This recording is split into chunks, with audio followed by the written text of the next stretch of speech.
Hello and welcome to CVR News Network. You're watching CVR English and these are the details of Inside News.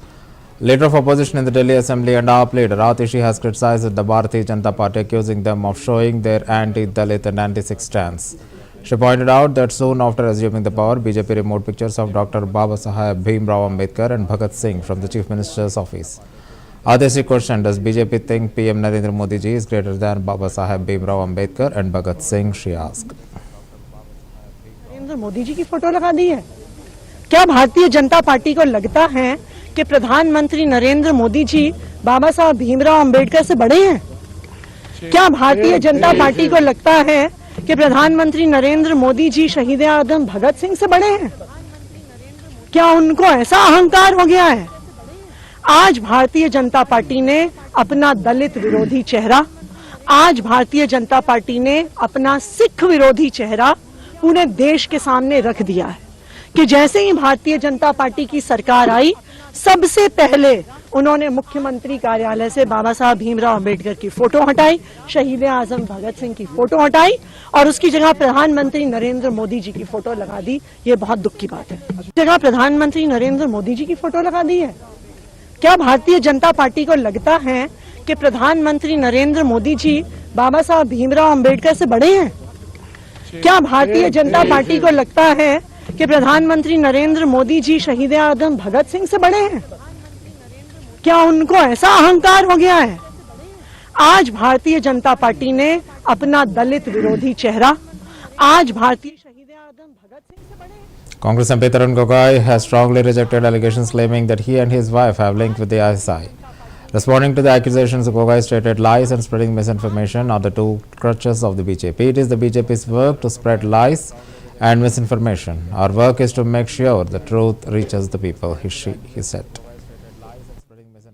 आपका क्या response है? झूठ और भ्रम भाजपा के दो बैसाखी है।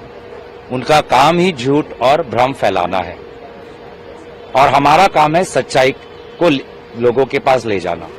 वो अपने बीजेपी के आईटी सेल से उत्पन्न हुए अफवाहों को लोगों के पास ले जाएंगे और असम के लोग जो आज उनके भ्रष्टाचार और उनके जो लैंड माफिया पे जो बात चल रही है, जिसका पूरा सबके पास जानकारी है, जिसपे कोर्ट पे केसेस चल रहे हैं, जिसको लेके मीडिया ने पूरी तहकीकात करके कहानी छापी है, वो सच्चाई हम लोगों के पास ले जाएंगे और असम के लोग झारखंड के लोग की तरह झूठ और सच का जो अंतर है उसको भली भांति पहचानते हैं। उसके ऊपर सर आपका क्या रिस्पॉन्स है? झूठ और भ्रम भाजपा के दो बैसाखी है। उनका काम ही झूठ और भ्रम फैलाना है और हमारा काम है सच्चाई को लोगों के पास ले जाना। वो अपने बीजेपी के आईटी सेल से उत्पन्न हुए अफवाहों को लोगों के पास ले जाएंगे और असम के लोग जो आज उनके भ्रष्टाचार और उनके जो लैंड माफिया पे जो बात चल रही है, जिसका पूरा सबके पास जानकारी है, जिसपे कोर्ट पे केसेस चल रहे हैं, जिसको लेके मीडिया ने पूरी तहकीकात करके कहानी छापी है, वो सच्चाई हम लोगों के पास ले जाएंगे और असम के लोग झारखंड के लोग की तरह झूठ और सच का जो अंतर है उसको भली भांति पहचानते हैं। उसके ऊपर सर आपका क्या रिस्पॉन्स है? झूठ और भ्रम भाजपा के दो बैसाखी है। उनका काम ही झूठ और भ्रम फैलाना है और हमारा काम है सच्चाई को लोगों के पास ले जाना। वो अपने बीजेपी के आईटी सेल से उत्पन्न हुए अफवाहों को लोगों के पास ले जाएंगे और असम के लोग जो आज उनके भ्रष्टाचार और उनके जो लैंड माफिया पे जो बात चल रही है, जिसका पूरा सबके पास जानकारी है, जिसपे कोर्ट पे केसेस चल रहे हैं, जिसको लेके मीडिया ने पूरी तहकीकात करके कहानी छापी है, वो सच्चाई हम लोगों के पास ले जाएंगे और असम के लोग झारखंड के लोग की तरह झूठ और सच का जो अंतर है उसको भली भांति पहचानते हैं। उसके ऊपर सर आपका क्या रिस्पॉन्स है? झूठ और भ्रम भाजपा के दो बैसाखी है। उनका काम का जो अंतर है उसको भली भांति पहचानते हैं। Prime Minister Modi launches development projects in Bihar. Let's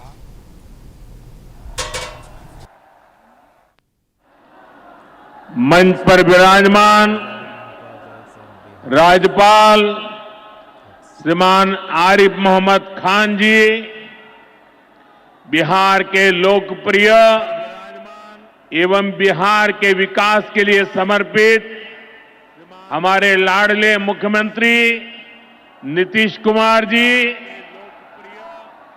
केंद्रीय मंत्रिमंडल में मेरे सहयोगी शिवराज सिंह चौहान जी, जीतन राम मांझी जी, ललन सिंह जी, गिरिराज सिंह जी, चिराग पासवान जी, राज्य मंत्री श्रीमान रामनाथ ठाकुर जी, बिहार सरकार के उप मुख्यमंत्री सम्राट चौधरी जी, विजय सिन्हा जी, राज्य के अन्य मंत्री एवं जनप्रतिनिधिगण, उपस्थित महानुभाव और बिहार के मेरे प्यारे भाई और बहनों, आज हमारे साथ देश के कोने कोने में कई मुख्यमंत्री, कई मंत्री और करोड़ों करोड़ों किसान भी आज इस कार्यक्रम में हमारे साथ जुड़े हुए हैं। मैं उन सबको भी आदरपूर्वक नमन करता हूं। साथियों, महाकुंभ के समय में मंदरांचल की इस धरती पर आना अपने आप में बड़ा सौभाग्य है। इस धरती में आस्था भी है, विरासत भी है और विकसित भारत का सामर्थ्य भी है। ये शहीद तिलका मांझी की धरती है, ये सिल्क सिटी भी है।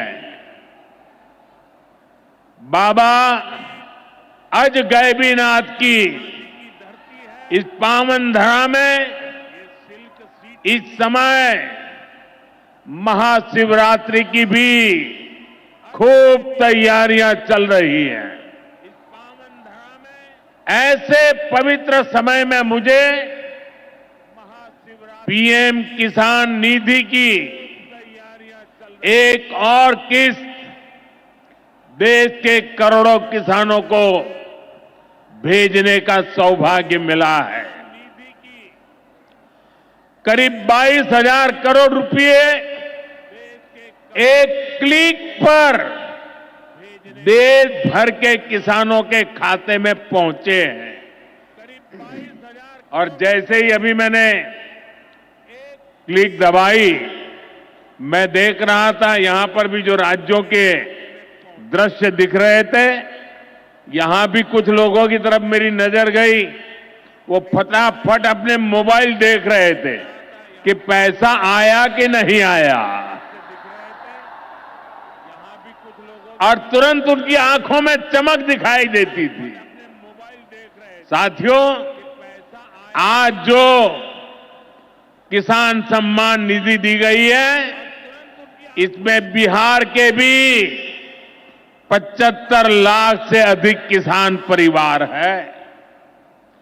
बिहार के किसानों खाते में आज सीधे करीब 1600 करोड़ रुपए उनके खाते में पहुंच चुके हैं। मैं बिहार और देश के सभी किसान परिवारों को बहुत बहुत शुभकामनाएं देता हूं, बधाई देता हूं। साथियों, मैंने लाल किले से कहा है कि विकसित भारत के 4 मजबूत स्तंभ है। ये स्तंभ है गरीब, हमारे अन्नदाता किसान,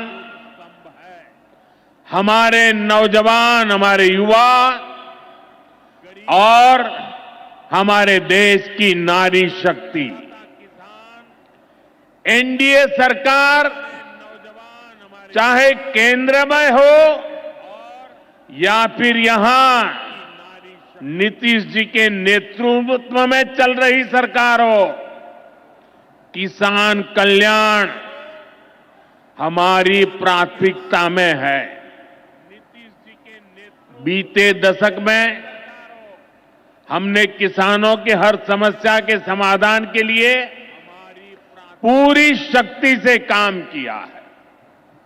किसान को खेती के लिए अच्छे बीज चाहिए,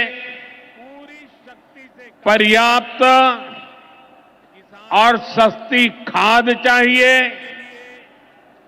किसानों को सिंचाई की सुविधा चाहिए, पशुओं का बीमारी से बचाव चाहिए और आपदा के समय नुकसान से सुरक्षा चाहिए। पहले इन सभी पहलुओं को लेकर किसान संकट से घिरा रहे, सुरक्षा चाहिए।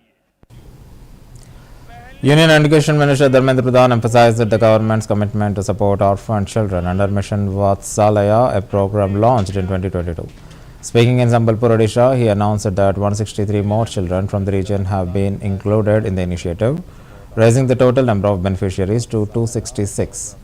He reiterated that the scheme aims to ensure the well-being, education and protection of orphan children across the country. The minister also reaffirmed the government's dedication to expand the research of Mission Vatsalaya to provide a secure and nurturing environment for vulnerable children. Bharat सरकार की एक योजना mission वात्सल्य, जो बच्चे समाज में अनाथ हो जाते हैं उनकी परवरिश के लिए, उनकी देखभाल के लिए एक योजना भारत सरकार शुरू की है, मिशन वात्सल्य। उसी योजना में हमारी संबलपुर जिले में भी आज हम 163 बच्चों को इस कार्यक्रम पे जोड़े। इनको मिलाते हमारी जिले में 266 बच्चे इसकी लाभ अभी लेंगे। पहले 103 बच्चे थे और आज 163 बच्चे और ज्वाइन करेंगे। कुल मिला के 266 बच्चों को 18 साल तक, और 6 महीना का शिशु भी होने से भी होगा, 10 साल का बच्चा होने से भी होगा। इनको 18 साल तक भारत सरकार और राज्य सरकार मिलके 4000 रुपया महीने में अनुदान देने की दायित्व लिया है। मैं आज बहुत धन्यवाद देता हूं हमारे जिला प्रशासन को, और मैं माननीय प्रधानमंत्री नरेंद्र मोदी को देश की ओर से आभार प्रकट करता हूं। उनकी गारंटी इन गरीब बच्चों की विकास के लिए भी आज समर्पित हो गया। 2022 से भारत सरकार की एक योजना मिशन वात्सल्य, जो बच्चे समाज में अनाथ हो जाते हैं उनकी परवरिश के लिए, उनकी देखभाल के लिए एक योजना भारत सरकार शुरू की है, मिशन वात्सल्य।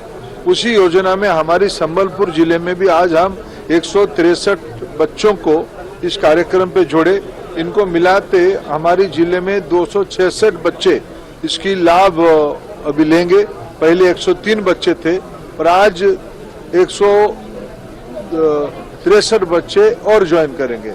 कुल मिला के 266 बच्चों को 18 साल तक, और 6 महीना का शिशु भी होने से भी होगा, 10 साल का बच्चा होने से भी होगा।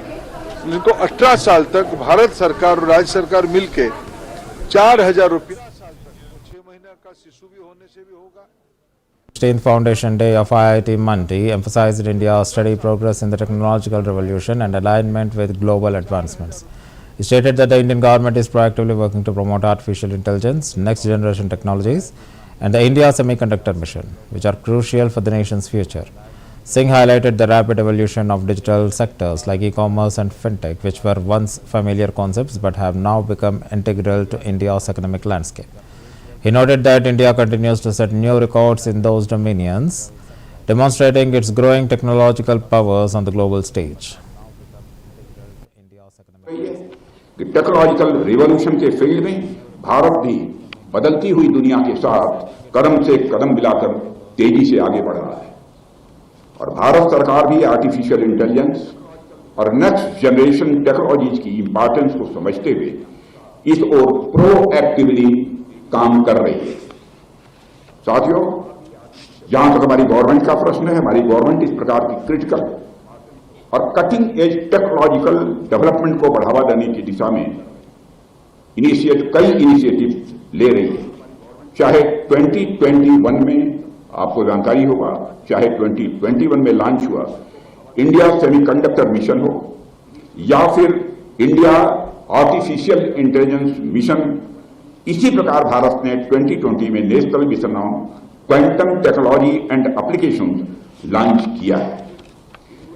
इसके अलावा mission on advance and high impact research, यानी जिसे आप माहिर कहते हैं, माहिर वर्ष 2023 में शुरू किया गया। इसका उद्देश्य क्लीन एनर्जी सॉल्यूशंस और स्मार्ट ग्रिड जैसे मॉडर्न टेक्नोलॉजी के रिसर्च, डेवलपमेंट और परफॉर्मेंस में तेजी लाना है। नेशनल सुपर कंप्यूटिंग मिशन भी देश की कंप्यूटिंग पावर को बढ़ावा देने का अपनी तरह का एक बहुत बड़ा यह प्रयास है। मित्रों, मैं आपके बीच इसकी चर्चा इसलिए कर रहा हूं ताकि स्टूडेंट्स कॉन्फिडेंट रहें कि आज के भारत में इनोवेटिव और हार्ड वर्किंग लोगों के लिए कोई अवसरों की कमी नहीं है, अपॉर्चुनिटीज की कमी नहीं है। आपके पास विजन होना चाहिए, मिशन मोड में काम करने का आपके अंदर जज्बा होना चाहिए और राष्ट्र निर्माण में अपना कंट्रीब्यूशन देने का एक पैशन भी होना चाहिए। And then even the sky is not the limit, बार बार आपने सुना होगा, and then sky is not the limit, there is a sea of opportunity in front of you, there is a sea of opportunity in front of you, all you need is to channelise your opportunity in the right direction. और मुझे कहते हुए बेहद खुशी हो रही है कि टेक्नोलॉजिकल रिवॉल्यूशन के फील्ड में भारत भी बदलती हुई दुनिया के साथ कदम से कदम मिलाकर तेजी से आगे बढ़ रहा है और भारत सरकार भी आर्टिफिशियल इंटेलिजेंस और नेक्स्ट जनरेशन टेक्नोलॉजीज की इंपॉर्टेंस को समझते हुए इस ओर प्रोएक्टिवली काम कर रही है। साथियों, जहां तक हमारी गवर्नमेंट का प्रश्न है, हमारी गवर्नमेंट इस प्रकार की क्रिटिकल और कटिंग एज टेक्नोलॉजिकल डेवलपमेंट को बढ़ावा देने की दिशा में कई इनिशिएटिव ले रही है। चाहे 2021 में आपको जानकारी होगा, चाहे 2021 में लॉन्च हुआ इंडिया सेमीकंडक्टर मिशन हो या फिर इंडिया आर्टिफिशियल इंटेलिजेंस मिशन, इसी प्रकार भारत ने 2020 में national mission on quantum technology and application launch किया है। इसके अलावा mission on advance and high impact research, यानी जिसे आप माहिर कहते हैं, माहिर Chief Election Commissioner Gyanesh Kumar, accompanied by his family, took a holy dip at Triveni Sangam in Prayagraj, Uttar Pradesh. The sacred confluence of Ganga, Yamuna and mythical Saraswati River holds great religious significance, attracting devotees from across the country. Kumar's visit to the site was marked by traditional rituals reflecting deep spiritual reverence. His presence at the holy site drew attention with pilgrims and locals witnessing the moment. The visit was seen as a personal spiritual gesture, separate from his official responsibilities as the head of Election Commission. The holy site drew attention with pilgrims and locals witnessing the moment. The visit was seen as a personal spiritual gesture.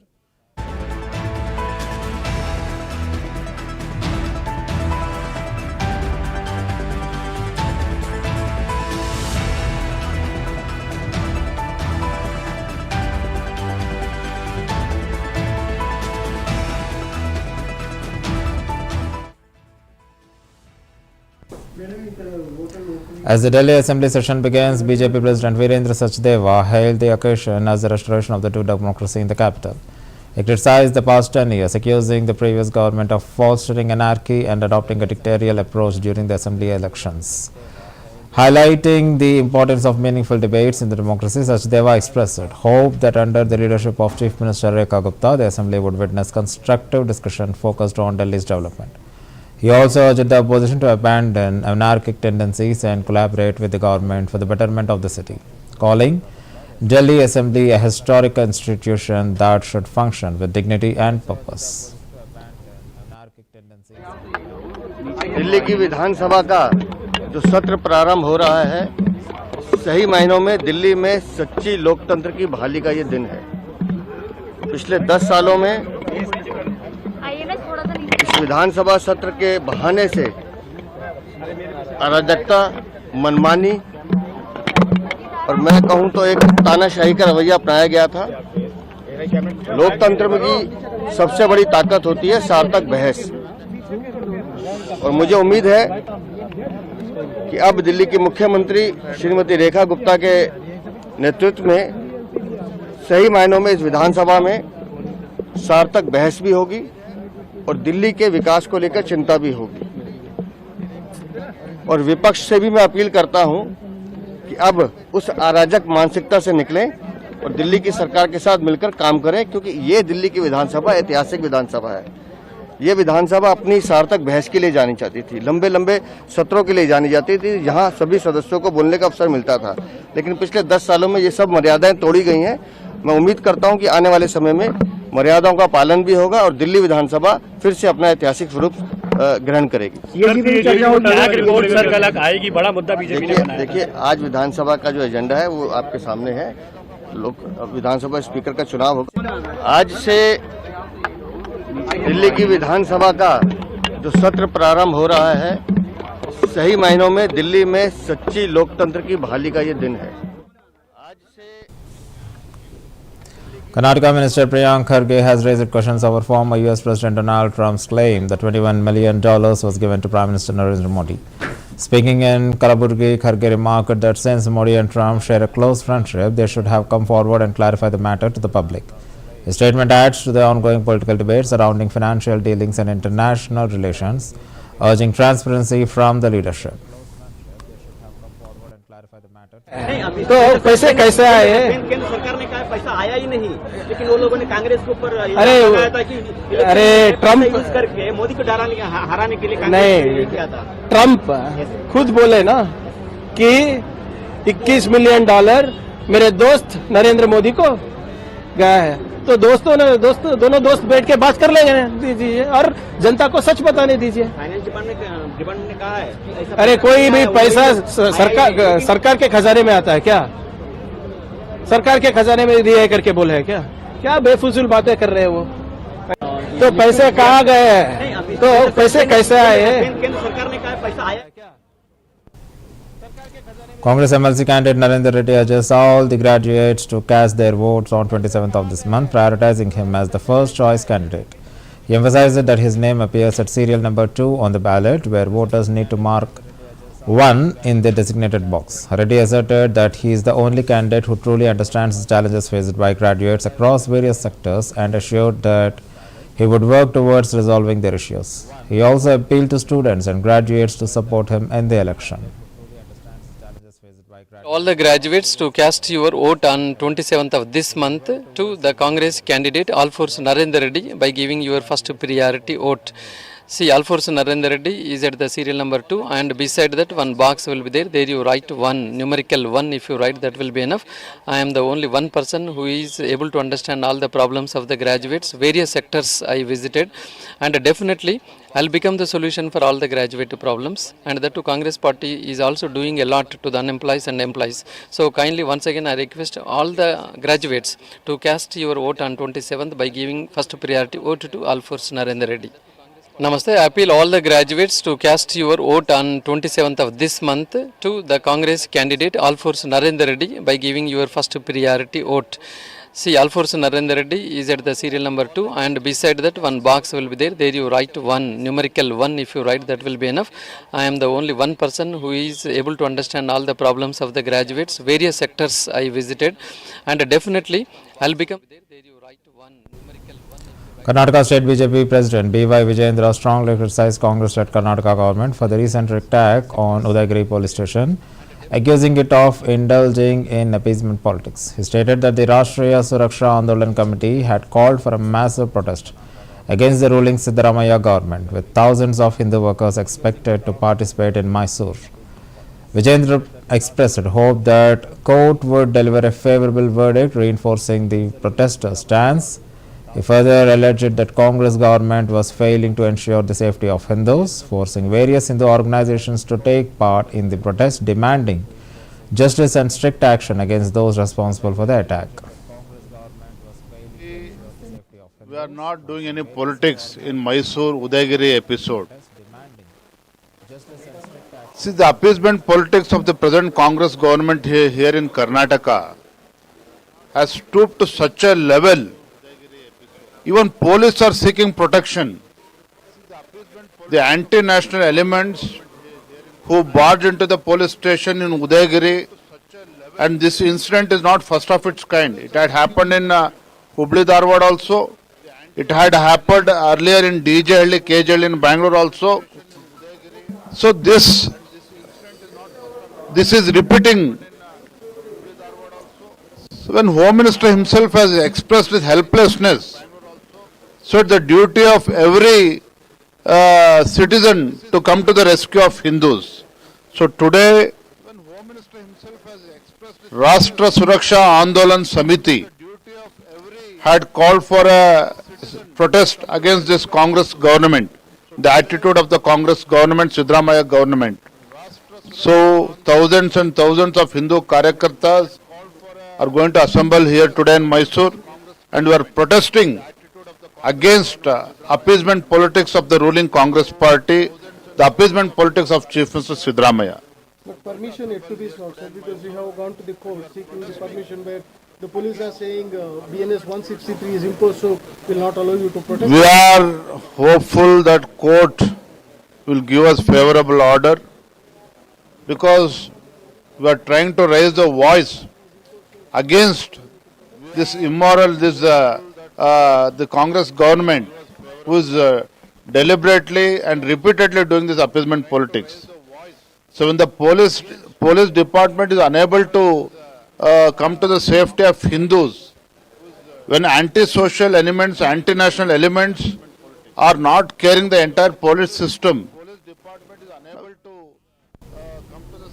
And that's the end of the bulletin. Keep watching CVR News English.